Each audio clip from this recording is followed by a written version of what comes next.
आप सभी सनातन जन को जय माता दी।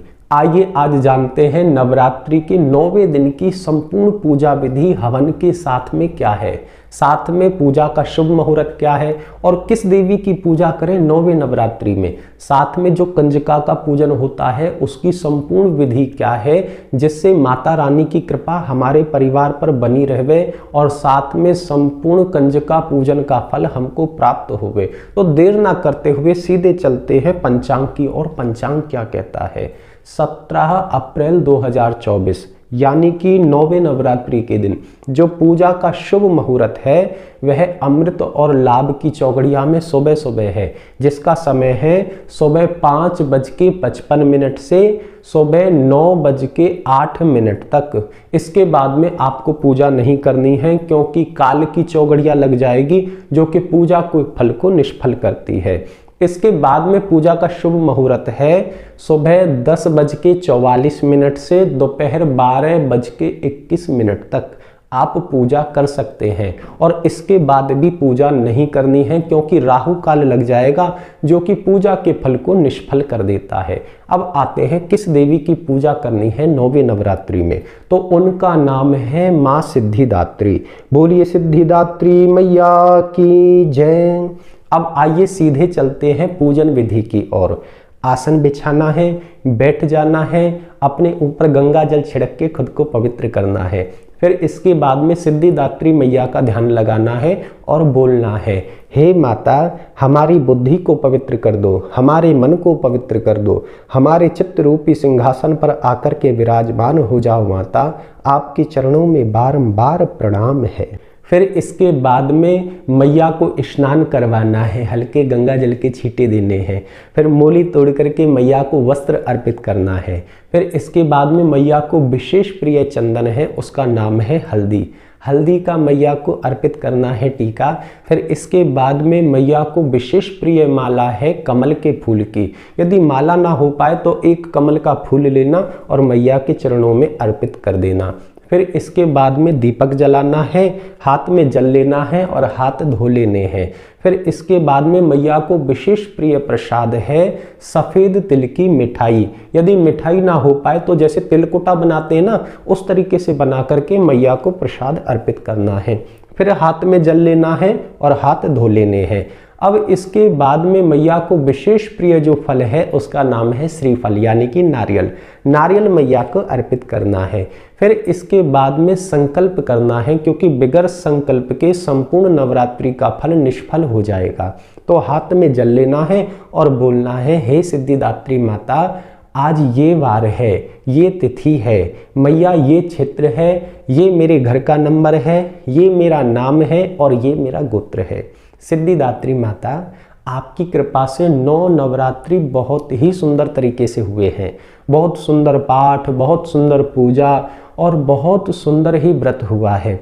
माता इतनी कृपा बरसाए रखना कि मेरे परिवार के ऊपर अपनी कृपा बनाए रखना, समस्त संसार के ऊपर अपनी कृपा बनाए रखना। मैया आपके चरणों में बारंबार प्रणाम है। फिर इसके बाद में वह जल मैया के चरणों में अर्पित कर देना है और मैया को विशेष प्रिय जो पाठ है उनका पाठ करना है। उनका नाम है देवी सुक्तम और क्षमा प्रार्थना। यदि नहीं आता है तो डिस्क्रिप्शन में लिंक है, वहां पर जाइए, क्लिक करिए और सीधे पाठ पे पहुंच जाइए क्योंकि पाठ सुनने मात्र से भी संपूर्ण पूजा का फल, संपूर्ण पाठ का फल मिलता है। अब इसके बाद में जल लेना है, धरती पर छोड़ना है, गोमुख बना करके जल को आंख से लगाना है और माथे से लगाना है। फिर इसके बाद में मैया की आरती करनी है। आरती के बाद में पुनः जल छिड़कना है और 3 बारी बोलना है, ओम शांति ही शांति ही शांति ही। फिर इसके बाद में मैया रानी का जयकारा लगाना है।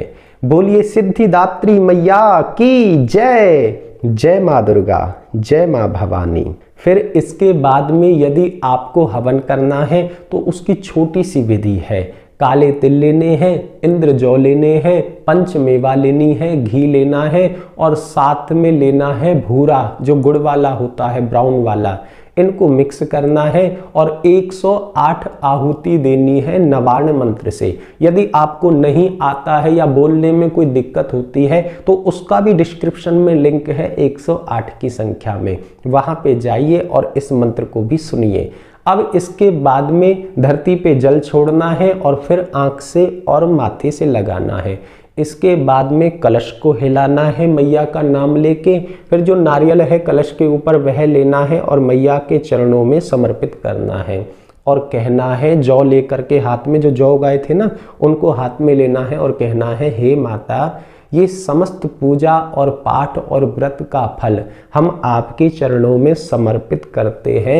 हमारे परिवार के ऊपर सदा अपनी छत्र छाया बनाए रखना मैया, ऐसी कृपा हमेशा बनाए रखना। आपके चरणों में बारंबार प्रणाम है। फिर इसके बाद में कंजकाओं को बुलावा देना है। कंजकाएं आ जाएंगी द्वारे पे, यानी कि मेन गेट पे ही कंजकाओं की चरण सेवा करनी है। और जो जल है ना वो चरण सेवा का, यानी कि पैर जो धोने हैं वह जो जल है उसको संभाल के रखना है क्योंकि वो एंड में काम आएगा। फिर इसके बाद में मैया को आसन देना है, विराजमान करना है, उनको टीका लगाना है, अक्षत लगाना है, मोली बांधनी है और चुन्नी उड़ा देनी है। फिर इसके बाद में मैयाओं को प्रसाद अर्पित करना है। जब वह प्रेम से प्रसाद पालें फिर उसके बाद में थोड़ा पानी अर्पित करना है, यानी कि जल देना है। फिर उसके बाद में मैयाओं को दक्षिणा देनी है। दक्षिणा खाली हाथ नहीं देनी है, साथ में फल लेना है, दक्षिणा लेनी है और नारियल लेना है। फिर इसके बाद में मैयाओं के पैर छूने हैं। पैर छूने का भी एक तरीका है, सीधे हाथ से सीधा पैर और उल्टे हाथ से उल्टा पैर, ऐसे करके प्रणाम करना है शीश नवा करके। फिर मैया के चरणों को अपने पूरे घर में ले जाना है, यानी कि कंजकाओं को अपने साथ में पूरे घर में घुमाना है और क्या बोलना है, जय माता दी। फिर इसके बाद में मैया को विदा करना है। इसके बाद में मैया की जो झूठन प्रसादी बची है कंजकाओं की वह पानी है। फिर इसके बाद में मैयाओं का जो जल है चरणों का वह अपने घर में छिड़कना है।